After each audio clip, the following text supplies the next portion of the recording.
안녕하십니까. 제6장 아동복지 정책 6번째 시간입니다. 아동복지 정책에서 전 세계적으로 아동과 그 가족을 보호하기 위한 법적, 제도적 노력이 있어 왔습니다. 1960년대에 미국의 경우 안정된 중산층 가정의 10대 자녀들이 부모와의 갈등, 도피, 독립성, 그리고 새로운 삶에 대한 모험 등을 이유로 가출하는 사례가 60년대에 굉장히 많았다고 합니다. 70년대와 80년대 저소득층 가정을 중심으로 가출하는 아동과 비행 청소년의 수가 증가하였고 90년대에 들어오면서 약물에 중독이 되거나 HIV에 감염된 청소년들이 낳은 미숙아가 매년 1000명씩 늘어나고 있는 사회적인 분위기였습니다. 아동 복지 정책에는 아동들의 개인적인 특성만이 아니라 변화하는 가정, 사회적 영향력에서 오는 상호작용이 반영이 돼야 합니다. 그래서 아동복지 정책은 아동의 체적의 발달을 가로막는 가족과 지역 사회에 대한 관심을 강조하면서 아동이 건강하고 인간다운 성장을 할 수 있도록 보호하기 위한 정책을 요구하게 됩니다. 아동복지 정책은 아동의 기본적인 욕구를 충족시키고 아동의 권리를 보장하며 아동의 복지를 구현하기 위한 정부의 지침, 법규 또는 행동 계획입니다. 과거 우리나라의 아동복지 정책에서 요보 아동을 위한 사후적인 복지 제도에 기반이 되는 정책들이 시행이 되어 왔는데요. 최근 들어서 보편주의적 복지 제도에 대한 부분이 이제 변화되고 있는 부분이 있습니다. 그래서 보편주의적 아동복지 정책이 확대되는 경향을 보이고 또 일반 아동들의 건전한 육성과 복지의 적극적인 추진을 기본 정신으로 하는 정책들이 시행되고 있다고 볼 수 있습니다. 6번째 장에서는 아동복지 정책의 개념과 구성, 우리나라의 아동복지법과 관련된 제도, 아동복지 정책의 개선의 방향에 대해서 알아보려고 합니다. 아동복지 정책의 개념과 구성으로 사회복지의 발달은 빈곤자 복지에서 사회복지로 변화하고 있습니다. 사회복지는 최소한의 삶을 연명하는 서비스가 아니라 삶을 최적화하도록 멘토링 할 수 있는 연계 시스템을 요구하게 되는 것입니다. 사회복지 정책은 이러한 시행 과정에서 누구를 대상으로 하는지를 정할 때 뽑아서 하는 선별주의 원칙을 할 것이냐, 다 주는 보편주의 원칙을 적용할 것이냐, 이런 부분을 고민하게 됩니다. 이 두 원칙은 사회복지 서비스를 받을 수 있는 자격과 범위를 정하는 원리에 관한 것입니다. 그래서 두 가지로 설명할 수 있는데요. 보편주의란 사회 구성원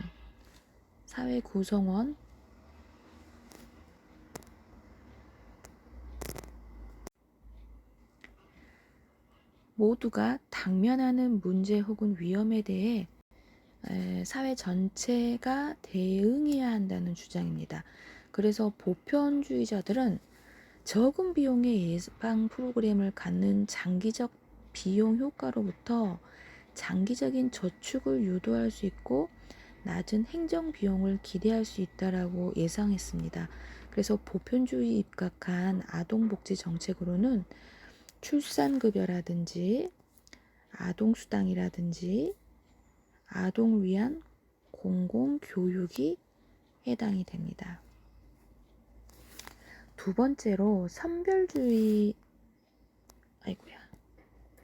선별주의에 대한 부분으로 이 정의가 있는데요.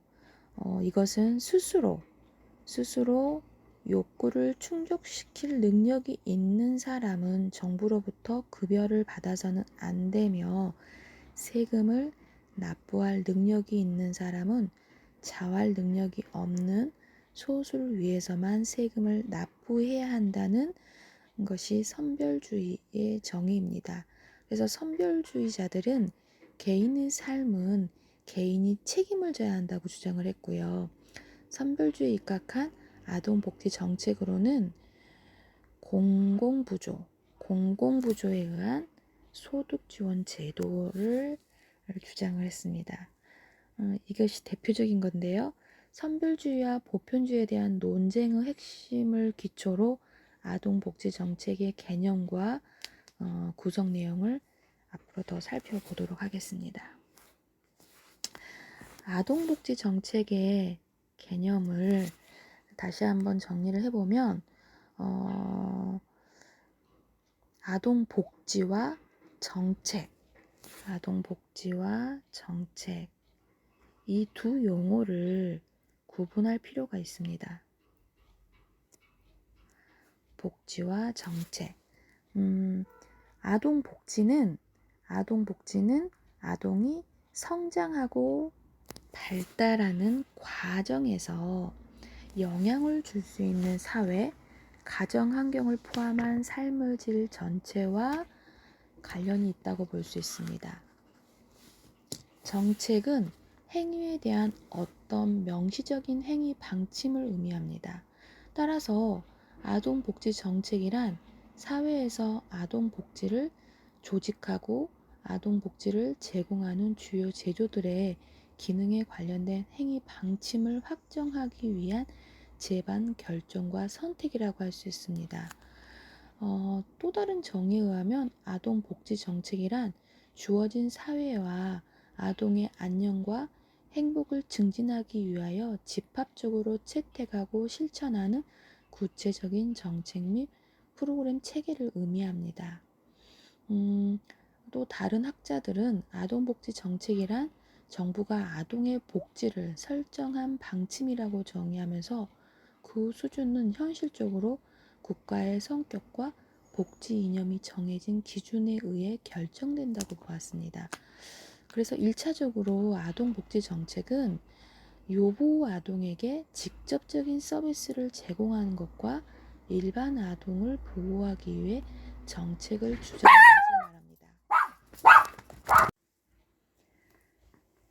이때 아동복지 정책의 수행은 가족이라는 단위를 매개로 접근하게 됩니다.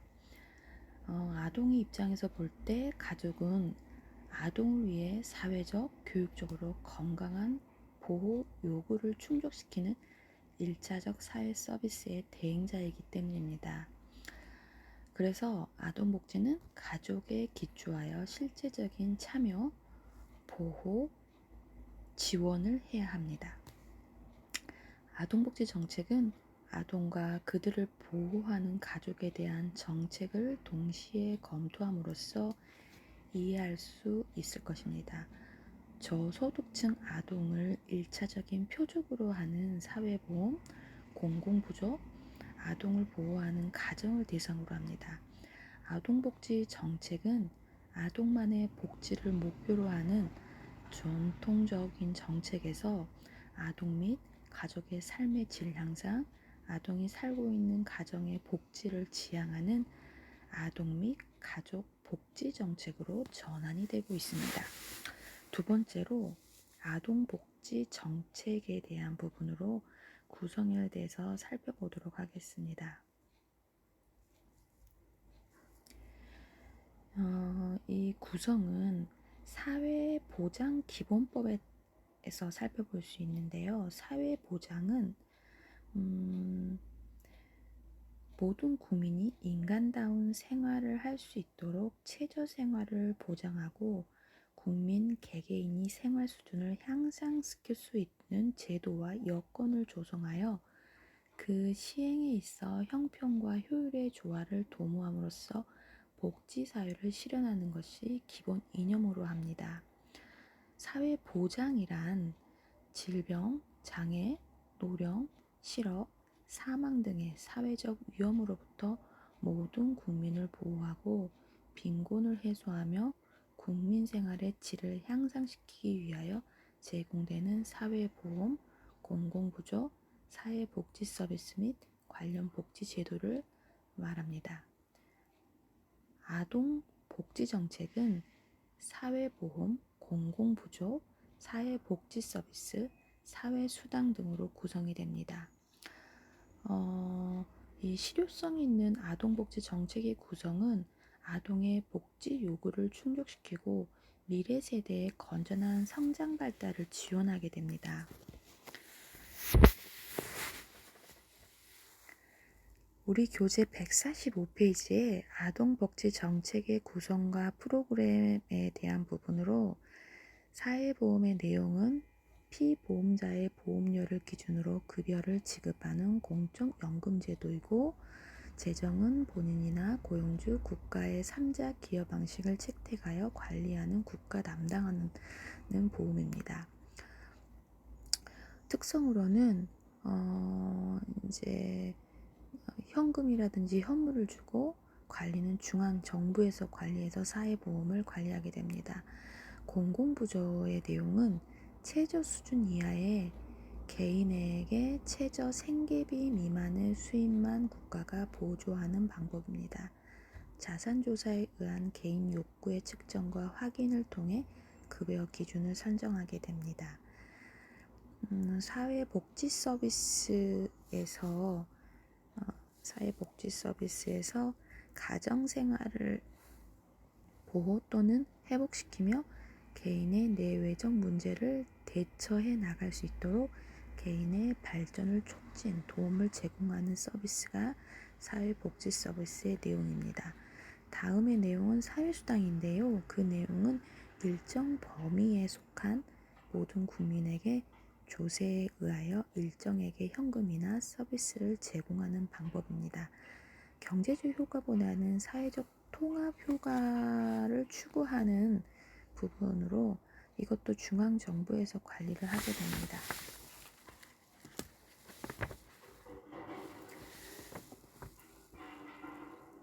사회보험제도는 국민에게 발생하는 사회적 위험을 보험 방식에 의하여 대처함으로써 국민 건강과 소득을 보장하는 제도입니다.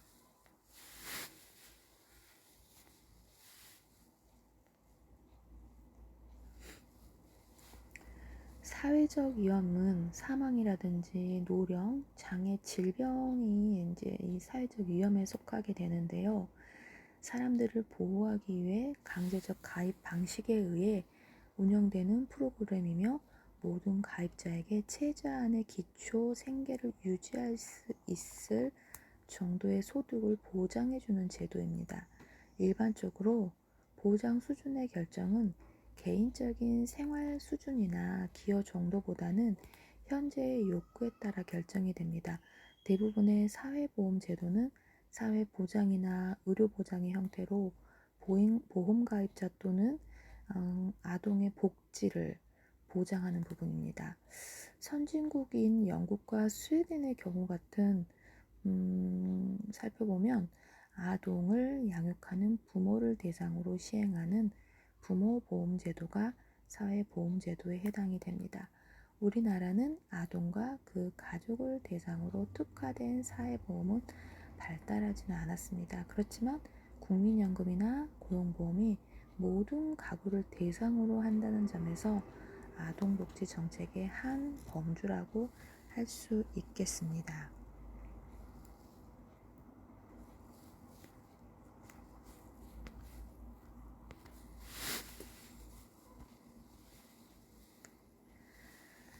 두 번째로 공공부조제도는요.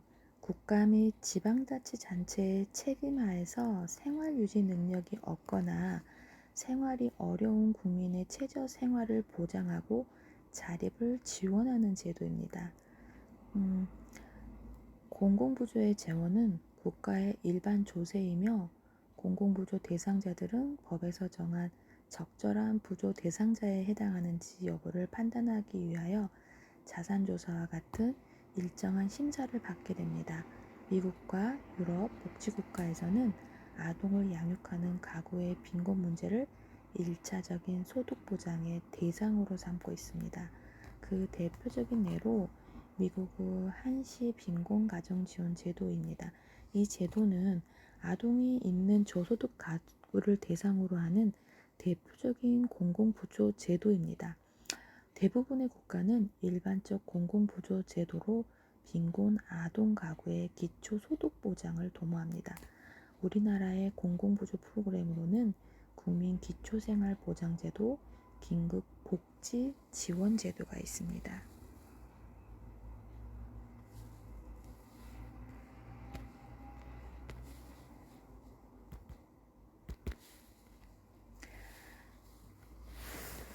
우리나라의 국민생활기초생활제도는 최저 생계비 이하의 저소득층에게 국가가 기초생활을 유지할 수 있도록 보장해주는 제도입니다. 국민기초생활보장법에서는 생계급여, 의료급여, 주거급여, 교육급여, 해산급여, 장제급여, 자활급여를 보장하고 있는데요.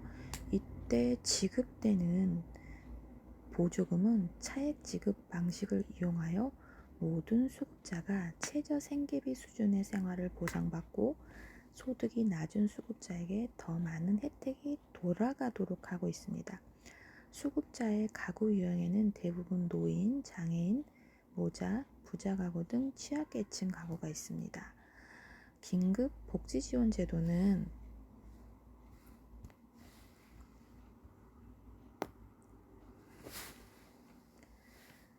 갑작스러운 주소득자의 사망, 가출, 구금시설, 수용, 폐업 등으로 인한 소득 상실. 지금 우리 코로나 시대에 포스트 코로나 시대 때문에 이제 자영업하는 분들이 휴업이나 폐업 등으로 소득 상실이나 이런 부분들이 있어서 지금 긴급복지지원제도로 혜택을 받고 있고, 이게 이제 선별적이냐 보편적이냐, 그래서 모두가 받는 보편적으로 긴급복지지원 제도금을 받다가 2차적으로 복지지원금 때문에 지금 조금 뉴스에 이슈가 되고 있는 부분이기도 한데, 지금 한참 이 긴급복지지원 제도가 여러분 귀에 되게 와닿을 거라고 생각이 듭니다. 그래서 생계 유지가 곤란한 저소득층에게 생계, 의료 지원 등 필요한 복지 서비스를 지원하는 제도입니다. 긴급복지 지원의 주요 내용은 생계지원, 의료지원, 주거지원, 사회복지, 시설 이용 지원, 교육지원, 그 밖에 연료비, 전기요금, 해산비, 장제비 등이 포함된다고 합니다. 그래서 사회보장비용의 지출은 저소득 가구를 비롯하여 취약계층 세대가 증가할 경우 그에 따른 비용 증가의 문제가 발생할 것입니다. 그래서 적정 사회보장 수준을 유지하는 것은 선진복지국가의 과제라고 할 수 있습니다. 사회복지 서비스는 국가, 지방자치단체 및 민간 부분의 도움을 필요로 하는 모든 국민에게 상담, 재활 등의 서비스를 제공하여 정상적인 생활이 가능하도록 하는 지원 제도입니다. 이는 정상적인 일상생활 수준에서 탈락된 상태의 대상자를 회복, 보존하도록 도와주는 것을 말하며 개별적, 집단적으로 보호 또는 처치하는 것입니다. 이제 우리나라의 아동복지법에서 대부분 아동복지 서비스와 관련이 있다고 볼 수 있습니다. 그래서 아동복지 서비스는 아동상담소, 가정상담소, 지역사회 복지기관에 제공하는 상담 서비스, 학대, 방임 아동을 위한 보호 서비스, 미혼 부모, 한부모를 위한 서비스, 보육 서비스, 가정 위탁 서비스, 입양 서비스, 시설 보호 등이 다양하게 있습니다. 네 번째로 사회수당에 대한 부분으로 개인이나 가족의 고용 상태, 또는 경제적 수준에 관계없이 특정 인구학적 범주에 속한 인구 계층이면 누구나 가지게 되는 특별한 요구에 부응하기 위한 제도입니다. 사회수당은 보편주의적 기본 원칙에 따라 모든 국민에게 조세에 의하여 일정에게 현금이나 서비스를 제공하는 방법을 의미합니다. 결국은 세금을 내야 된다는 이야기입니다. 이것은 경제적인 효과보다는 사회적 통합 효과를 추구합니다. 사회수당의 일반적인 예로 영국은 아동수당과 후견인 제도를 두고 있고, 스웨덴 같은 경우는 아동을 보호하는 가족을 대상으로 하는 가족수당이 있습니다.